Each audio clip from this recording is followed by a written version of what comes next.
Dans le bassin de Bessé-sur-Bray, qui n'a pas eu un ami, un voisin ou un fils qui a travaillé à Arjowiggins. La liquidation de la papeterie il y a 3 ans a laissé un grand vide et 568 salariés sans emploi. Après le choc, que reste-t-il de cet épisode dramatique? Nous allons poser la question aux habitants. Bonjour messieurs, dames. Bonjour, on fait un sujet politique, un peu bilan. C'est quand même inadmissible, hein, autant de monde qui travaillait sur cette usine-là. Et puis c'était une usine formidable au niveau salaire et tout. Vraiment, c'était terrible. Hein. Comment est la vie depuis que c'est terminé ici à C'est Bessé? beaucoup plus calme. Hein. On vit plus. Hein. On vit, mais beaucoup moins bien. Est-ce que vous pensez que les élus, que ce soit la députée par exemple, ont joué leur rôle dans ce dossier? Je pense qu'ils ont fait qu'ils ont pu, hein, mais bon, il y avait quelqu'un au-dessus. Hein. Il est assez marqué de cette... Un peu, hein, parce que j'ai dit, mon mari il a quand même fait sa vie là-dedans, une partie de sa vie, et puis mon fils qui était à l'entretien. Le problème n'est pas dans les élus. Non, je crois pas. Pas l'élu de Bessé, pas le monsieur le maire de Bessé, non. Le problème est ailleurs? Oui, je pense plus haut, dans les hauts lieux.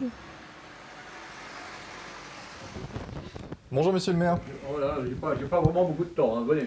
On avait l'impression que c'était perdu d'avance, quoi. Et alors nous, c'est vrai, en tant que maire, on a peu de moyens dans ce cas de figure, si ce n'est d'être présent auprès des personnes qui étaient licenciées et de lutter avec eux. Mais voilà, c'est le pot de terre contre le pot de fer, quoi. Que reste-t-il dans les mémoires de l'action des élus? Qu'avait-il fait pour le dossier Arjowiggins? On va poser la question à un ancien représentant syndical. Il nous a donné rendez-vous ici au Mans. C'est là qu'il a retrouvé un travail. Quand on dépasse le niveau régional, c'est compliqué. Parce que là, vous montez au comité interministériel, par exemple, et vous allez avoir des gens qui vont avoir du mal à prendre des décisions. On vous regarde un peu avec des yeux attristés en disant « vous n'avez pas de chance, ça tombe sur vous ». Mais au fond, il n'y a pas de solution, quoi. Et c'est vraiment ce que j'ai retenu. Donc quand je dis qu'on a été reçu à l'Assemblée nationale, on a vu Gilles Legendre, on a été reçu par pas mal de monde. Hein.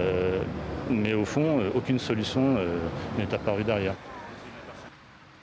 L'espoir renaît ici avec l'arrivée d'un repreneur, Manicare, compte embaucher 164 personnes pour fabriquer des gants à usage unique. La campagne de recrutement a déjà commencé, mais derrière la réjouissance, on sent une certaine prudence chez les habitants, tant ils ont été marqués par des fausses promesses.